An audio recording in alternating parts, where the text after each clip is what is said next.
Kamu pernah bangun pagi dengan perasaan lelah yang sama seperti ketika kamu tidur semalam?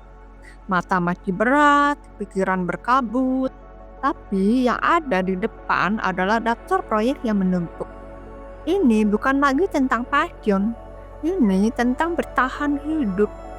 Aku pernah berada di titik di mana aku mengambil setiap proyek yang datang. Bukan karena butuh uang, tapi karena takut kehilangan kesempatan. Takut mengatakan tidak, dan kemudian menyesalinya. Yang kuinginkan sebenarnya sederhana, bisa bekerja dengan bahagia lagi, menikmati setiap proyek yang kukerjakan tanpa merasa terbebani. Ingin bangun dengan semangat, bukan dengan kecemasan. Tapi yang terjadi justru sebaliknya. Aku terjebak dalam siklus mengambil proyek tanpa henti, sampai akhirnya kehilangan makna dari apa yang kukerjakan. Kesulitan terbesarnya adalah melawan rasa bersalah setiap kali menolak proyek. Ada suara di kepala yang terus membisikkan, bagaimana kalau ini proyek terakhir yang datang? Ini kan tantangan baru, harus dicoba. Tapi tubuh dan jiwa sudah berteriak minta istirahat. Aku sampai tidak bisa membedakan mana proyek yang benar-benar ingin kukerjakan dan mana yang hanya ingin kuambil karena takut kehilangan. Kalau terus begini, bukan hanya kesehatan mental yang terganggu, tapi juga kualitas kerja. Aku bisa kehilangan passion yang selama ini menjadi alasan kenapa memilih jadi freelancer. Bisa-bisa aku justru membenci bidang yang dulu sangat kucintai. Akhirnya aku menemukan kutipan Lord Chesterfield yang membuatku tersadar. Baik pria maupun wanita lebih sering dipimpin oleh hati mereka daripada pemahaman mereka. Kata-kata itu seperti cermin yang menunjukkan bagaimana selama ini aku membiarkan ketakutan dan emosi mengendalikan keputusanku. Aku memutuskan untuk berubah total dan benar-benar mengubah pola pikir dan caraku bekerja. Semuanya kumulai dengan membangun ritual pagi yang kususun dengan penuh kesadaran. Mulai besok pagi, kubuat komitmen untuk bangun lebih awal dan menyisihkan waktu 30 menit hanya untuk diriku sendiri. Pertama-tama, kuputar audio afirmasi yang membantuku memulai hari dengan pikiran positif. Sambil kupejamkan mata dan bernafas dalam-dalam, membiarkan setiap kata meresap perlahan. Terkadang air mata menetes tanpa kusadari, seolah melepaskan semua beban yang selama ini kupendam. Aku mulai membangun kebiasaan membaca kitab suci, walaupun hanya beberapa menit karena konsentrasiku memang sedang payah. Tapi kuusahakan untuk benar-benar merenungkan setiap kata yang kubaca. Lalu kuakhiri dengan berdoa kepada Tuhan. Tuhan, aku menyerahkan semua kekhawatiranku padamu. Bimbinglah aku untuk bisa membedakan mana proyek yang harus kuambil dan mana yang harus kulepaskan. Karena aku sadar butuh fondasi spiritual yang kuat untuk melalui semua ini. Kemudian kubuat sistem yang lebih terstruktur untuk menyeleksi proyek. Aku membuat template evaluasi yang berisi pertanyaan-pertanyaan kritis sebelum menerima proyek baru. Apakah proyek ini sejalan dengan nilai-nilai dan tujuan jangka panjangku? Apakah aku punya kapasitas mental dan waktu yang cukup?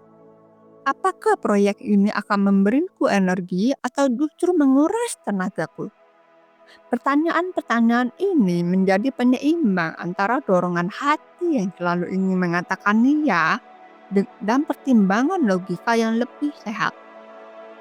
Untuk setiap proyek baru yang datang, ku beri diri waktu 24 jam sebelum memutuskan, mempertimbangkan dengan matang segala aspeknya. Ku buat daftar pertanyaan. Apakah proyek ini sejalan dengan nilai-nilai dan passionku? Apakah deadline-nya realistis? Apakah fee-nya sepadan dengan energi yang harus dikeluarkan? Yang paling penting, kutanyakan pada diriku sendiri. Jika uang bukan masalah, apakah aku masih mau mengerjakan proyek ini? Dalam kurun waktu itu, ku konsultasikan dengan diri sendiri apakah proyek ini benar-benar layak diambil atau lebih baik dilepaskan. Di sela-sela pekerjaan, ku atur timer untuk berhenti setiap 90 menit. Saat timer berbunyi, aku benar-benar berhenti. Berdiri, merengkangkan badan, minum air putih, atau sekedar melihat keluar jendela selama 10 menit. Awalnya terasa sulit karena terbiasa bekerja terus-menerus. Tapi perlahan aku mulai menikmati ritme baru ini. Bahkan justru di saat-saat istirahat pendek itulah sering muncul ide-ide kreatif yang tidak terpikirkan ketika aku memaksakan diri bekerja tanpa henti. Di penghujung hari, sebelum tidur, kuusapkan doa syukur. Kucerahkan semua keputusan yang sudah kubuat, percaya bahwa yang terbaik akan datang pada waktunya. Aku juga mulai mendengarkan kembali audio afirmasi malam hari, membiarkan pikiranku dimasuki hal-hal positif sebelum beristirahat. Yang paling menantang adalah belajar mengatakan tidak dengan elegan. Kubuat template penolakan yang sopan namun tegas. Terima kasih atas tawaran proyeknya. Saat ini saya sedang fokus pada proyek-proyek dengan tema X, sehingga belum bisa menerima tawaran ini. Mari tetap terhubung untuk kolaborasi di masa depan.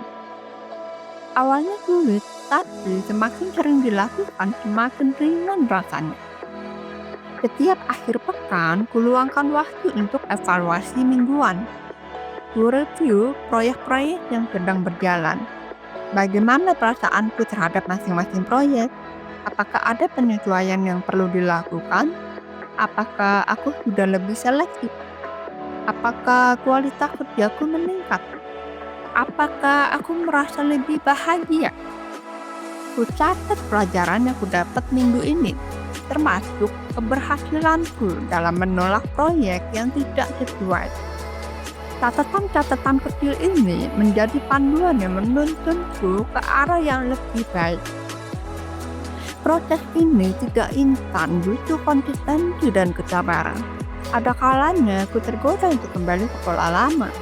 Tapi dengan ritual spiritual di pagi hari dan audio afirmasi yang ku dengarkan secara rutin, aku semakin kuat memegang prinsip baruku. Kebiasaan-kebiasaan baru ini membentuk pola pikir yang lebih sehat. Aku belajar bahwa mengatakan tidak pada proyek yang tidak tepat bukanlah kegagalan, melainkan kemenangan atas diriku sendiri. Kini aku bisa bekerja dengan lebih fokus dan berkualitas, karena hanya mengambil proyek yang benar-benar kupedulikan. Yang mengejutkan justru dengan lebih selektif, pendapatanku tidak berkurang, malah bertambah karena kualitas kerjaku yang semakin baik. Dan klien pun lebih menghargaiku. Yang paling penting, aku kembali menemukan sukacita dalam bekerja, sesuatu yang sempat hilang selama berbulan-bulan. Lord Chesterfield benar. Kita sering membuat keputusan berdasarkan emosi sesaat. Tapi ketika kita belajar menyelaraskan hati dan pikiran, barulah kita bisa mengambil keputusan yang tepat. Ketika kita belajar memadukan pemahaman dengan kebijaksanaan hati, hidup menjadi lebih seimbang dan bermakna.